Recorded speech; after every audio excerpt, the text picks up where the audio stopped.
நம்ம ஹீரோ அவங்க தங்கச்சி வேணான்னு சொல்லிட்டு என்கேஜ்மெண்ட் பார்ட்டியை கேன்சல் பண்ணிட்டு திரும்ப அவங்க சொந்த ஊருக்கே வந்திருப்பாங்க.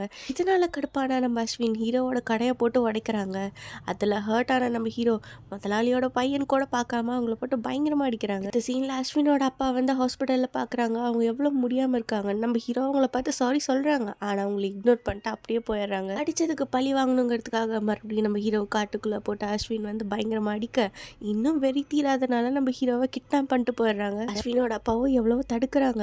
நீ பண்ண வரைக்கும் போதும், வா நம்ம ஊருக்கு போகலாம் அப்படின்னு. ஆனால் அதை கேட்காம நம்ம ஹீரோவை ஷூட் பண்ணிடுறாங்க. நம்ம ஹீரோவை காணாமல் ஊர் மக்கள் எல்லாருமே அஸ்வினோட தங்கச்சியை ஹவுஸ் அரெஸ்ட் பண்ணி வச்சிடறாங்க. போலீஸ் வந்து கேட்டதும் நம்ம ஹீரோ வந்து அஸ்வினை போட்டு கொடுக்காம யாரோ முன்ன பின்ன தெரியாதவங்க இப்படி ஷூட் பண்ணிட்டாங்க அப்படின்னு சொல்லி அவங்க ஃபேமிலியை காப்பாற்றி விட்டுறாங்க. இருந்தாலும் நம்ம ஹீரோ மேலே இருக்க கோவம் தீராதனால அவங்களோட உயிராக நினைக்கிற அவங்க அப்பா அம்மாவோட இட்லி கடையை நம்ம அஸ்வின் வந்து எரிச்சிடுறாங்க. இப்போ நடந்த எல்லா விஷயத்தையுமே ஹீரோட அசிஸ்டன்ட் வந்து அஸ்வினோட தங்கச்சி கிட்ட சொல்கிறாங்க. அவனோட பேரண்ட்ஸ் இறந்துட்டாங்கிறதுனால தான் அவன் கல்யாணத்தை வேணான்னு ஸ்டாப் பண்ணிட்டு போனான். ஆனால் திரும்ப திரும்ப நீ அவனை ஹர்ட் பண்ணுற அப்படின்னு சொல்லிட்டு கன் எடுத்துகிட்டு அவங்களை ஷூட் பண்ண வராங்க. உன்னால தான் அவன் நம்மளோட லைஃப்க்கு வந்தான், உன்னால தான் இவ்வளோ பிரச்சனையும், உனக்கு வேணா நீ அவனுக்காக நீ செத்துப்போ அப்படின்னு சொல்ல இது கேட்டு அவங்க அப்பா அஸ்வின் அடிக்கிறாங்க. பல வருஷத்துக்கு முன்னாடி பண்ண வேண்டியது உன்னை அடித்து திருத்தி வளர்த்திருக்கணும், பண்ணாமல் விட்டுட்டேன், இப்போ நான் அனுபவிக்கிறேன். இந்த பக்கம் நம்ம ஹீரோ அவங்களோட எரிஞ்ச கடையை பார்க்குறாங்க.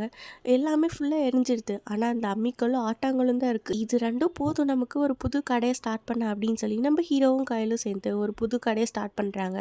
அஸ்வினும் வந்து அவங்க அப்பா சொன்ன மாதிரி அவங்கக்கிட்ட சாரி கேட்க